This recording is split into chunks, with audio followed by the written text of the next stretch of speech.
All right, this is my third video today, and the first one where I'm not wearing the Oilers. So there you go. The Montreal Canadiens. So we're in the off-season outlook series again. We're up to the Montreal Canadiens again. I'm doing these in reverse alphabetical order, so I'm not going out of order. I'm not gonna jump around because that's when I end up losing teams, missing teams. Or the other thing that's happened in the past is where I would just jump around. It was, you're always saving our team for last. Why is our team not in the?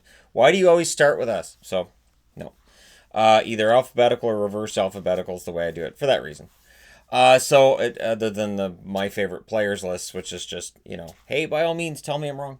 So Montreal, who I've not done a favorite players list for yet, there's some guys who'd be on that list right now. And honestly, I really like Nick Suzuki. I'm going to start this as well saying that Nick Suzuki is a player that I like. He wasn't on my top rookies who I think are going to have a great sophomore season because he already had a really good rookie season. So that was a list more for guys who statistically underachieved or it looks like they're on the verge of a breakout. Suzuki's already had that. He had a very good rookie season.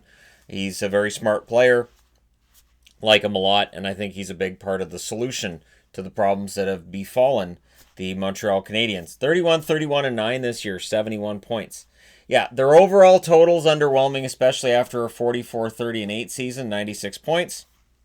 Their perception being, well, Columbus lost Panarin and they lost Bobrovsky, so they're going to fall back and we're going to be able to take that spot from them. That was the belief, and it didn't quite work out that way. And then, of course, the season before that, they had a 29, 40, and 13 record for 71 points. It follows a pattern where Montreal kind of is bad, good, bad. So, if that pattern holds up, next year should be a good year, and I don't see any reason why it won't be. They do have problems with scoring. Their blue line could use a little bit of help, but that's probably on the way. Definitely looks like that's on the way, even though he hasn't signed yet.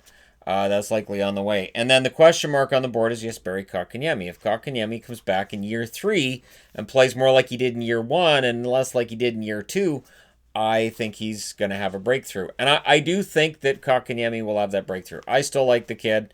I know there's people who want to write him off as being a failure, a flop, and just, a disaster. I'm not doing that. I think Kotkaniemi's a good player, and he's just young. And you come into the NHL as a teenager, it's tough. That is a really tough thing to have to do.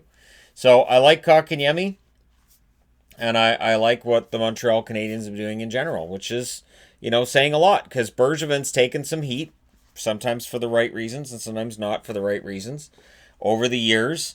And I think overall it's a pretty decent team. It can be frustrating when you get a GM who says, yeah, we're not very good this year, but we're going to keep things exactly how they are. That could be frustrating, and that seems to be the message that he's got going out there. Although the offer sheet to Aho last year tells you he understands they need that explosive forward. But maybe Suzuki ends up developing into that. Maybe Kotkaniemi comes in and shows that next level talent that I think is there. He just hasn't shown it yet. Now, when looking at their overall structure, well, Dale Weiss and Christian Fullen are their only UFAs of note, so they want to keep them. They can. They don't have to worry about breaking the bank on either of those guys. Of course, Kincaid's a UFA as well, but I didn't put him on the board because he's not with the team, and Kincaid is one of those failed moves that when we look at Bergevin's record, that's one of those things that kind of checkers it a little bit. RFAs, Max Domi. He's an RFA. He's got arbitration rights. And it's possible somebody takes a shot at Domi with an offer sheet in response to Aho's offer sheet last year. I just can't see it. I think the days of GMs firing back at offer sheets, I think those are kind of sort of done. In the salary cap area, you really can't get into that because you can get yourself into trouble with the cap really, really fast just trying to poach players. So I don't know that Domi would attract attention or necessarily the money necessary for Bergevin to say, well, we're not going to match that. So yeah, I don't think Domi's going to going anywhere. I think he can sign for a pretty decent amount of money, but based on the season he had this year, it's probably going to be a little bit less than we might have thought last summer when looking at this situation. Houdon, arbitration rights. If they decide not to give him a qualifying offer, he can leave as a UFA. I don't know what they're going to do with Houdon. I really don't. Ouellette, much the same thing. Ouellette can leave, or they can offer him a qualifying offer and then hold on to him. Mete's an interesting one. How much is Mete worth right now? I like Victor Mete a lot. I think he's a good young kid. I think he's got a lot of potential. I think the offense is better than the 0 goals he often scores. I think there's some offense there, and I think that potential could very well get him at least a decent bump in wage. I don't know how much, because again, I don't have an idea of what Bergevin might be willing to pay these guys. Evans has arbitration rights this summer as well. He's not going to get a huge raise. A lot of this could end up being solved by bridge contracts. Even Domi may sit down and go, you know what, I didn't have a great year. I want a 2 to 3 year deal, and I'll prove it wrong. I'll prove that, this season was not indicative of who I am as a player. I'll prove that I'm worth the big bucks in 3 years. Much like what Line A got with the Jets. Juleson is an RFA as well. Juleson's an interesting one for the Montreal Canadiens. He's been beset by injuries and had some setbacks, but you have to think that Juleson is going to... he's got to break through at some point, right? So there's a lot of interesting ones when you get to young players for the Montreal Canadiens. Their youth is really, really impressive. Now, they've got $63.1 million spent, according to Cap Friendly, next season. It's not crippling at all. That's actually pretty good, considering they've only got the 2 UFAs. So Bergevin's done a good job of making sure that they've got money to spend next year, and some of it's going to get eaten up by their restricted free agents, but they're still going to have some money left over. So when people talk about Taylor Hall and the Montreal Canadiens, it's not that crazy to think Montreal could decide to go out and pick up Taylor Hall as a UFA if he doesn't come to an agreement with Arizona.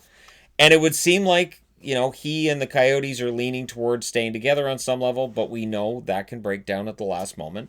We know a guy can end up on the market that you don't expect. And so it's possible that Hall ends up in Montreal. And that could be absolutely perfect. Montreal's offense has been the problem, mostly. And I know their defense has had some issues as well, which Montreal fans will tell you has led to some poor numbers for Carey Price at times. But yeah, it's going to be an interesting summer with Bergevin. Best contract I went with Tatar, $4.8 million. He's up next summer. Tatar will probably get a raise off of that. Tatar's fit in very, very well for Montreal. As bad as things were for him during his short stay in Vegas, they've been that good in Montreal. So they don't regret the Pacioretty deal at all. Not that I think Vegas regrets the Pacioretty deal either. I think both teams are quite happy with what they have. The worst contract, it's between Weber and Carey Price. And I just look at it and think, well, Weber's signed until he's 41 from the looks of it, according to Cap Friendly. So, $7.86 million for 6 more years. It's a lot of money for Shea Weber. And Weber had a good year. I'm not saying Weber wasn't good. He had a good year. It's just that's a lot of term for a player during a time where we're seeing the league get younger and younger. It's not crippling. Even Carey Price's isn't crippling. But they do need to look at their backup position and decide, okay, so are we okay with sticking with Lindgren, or are we going to look in another direction? Obviously, Kincaid didn't work out, and there's some questions to be answered there. But again, they look like they're one of the teams in the league, one of the few teams in the league that should have a decent amount of cap space. Now, rookie watch is interesting. Lucas Vedemo, who came up before the end of the season, before the season pause, however you want to view it, that's fine. Arbitration rights for Vedemo this summer as well, so we'll see what happens with him, but he's not going to get like a huge raise or anything. But he is an interesting prospect to look at, in that he did spend some time in Montreal and he didn't look out of place. Alexander Romanov, this is the big Hail Mary. This is the second-round draft pick that could end up being a huge steal for the Montreal Canadiens.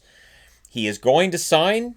It's a matter of what he's going to sign. So right now, you can't sign a guy to a contract for the remainder of the 2020 season because they don't know what's going to happen or whether they're going to have one. So the only way that you can sign a contract is for next year. So that may very well be why he hasn't signed yet. That he will be signed as soon as there's some certainty on what's going to happen with the NHL. Caden Primo, young goaltender, came up. He didn't look bad either when he had that call-up. Do you go with Primo as the backup for Price and just, maybe tease that Primo could end up developing into that replacement for Carey Price? I don't think there's a bad answer to that. I think if they go out and get a veteran and keep Primo in the minors for another year, that could be great for him. If they decide to call him up and give him a shot, that could be fine too. Again, Bergevin seems to know what he's doing, even though the team looks like it's fallen apart a little bit. I think he's done a pretty decent job in the last couple of years, and I think the future looks pretty bright for the Montreal Canadiens. Josh Brook. Josh Brook may very well get a shot at a roster spot next year. Again, there are some interesting names on that blue line, Brook being one of them, and we'll see if he gets time with the Montreal Canadiens next season. And Otto Leskinen, who came up and played a bit for them this year, still technically a rookie next year. And again, the more prospects you have that you can put in the lineup, the more flexibility you have in other parts of your roster, because those are entry-level contracts. And Montreal, a team that, again, they don't have a big financial problem right now. They look to be in decent shape. I think with one addition this summer, if they went out and got Taylor Hall, and again, I know people are going to say the Taylor Hall curse, right? But Montreal would look a lot better with just that one more scoring forward. And they may have that already in their lineup in Kotkaniemi when he comes in the fall. But, if Suzuki takes that next step, and if they add a winger like a Taylor Hall or somebody else on the free agent market, Montreal could be a playoff team next year and get back to not necessarily the glory days from the 70s and 60s and 50s and all that, but at least be back in the conversation as a good team, playoff team, and working their way towards being a contender.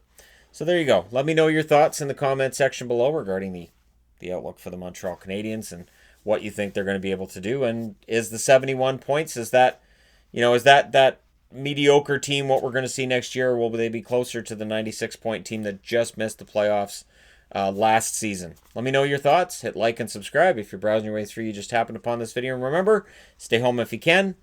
Stay safe if you can't. And even if you can, stay safe, because, don't get lazy about this. But hey, thank you guys so much for all your support. I will talk to you again soon.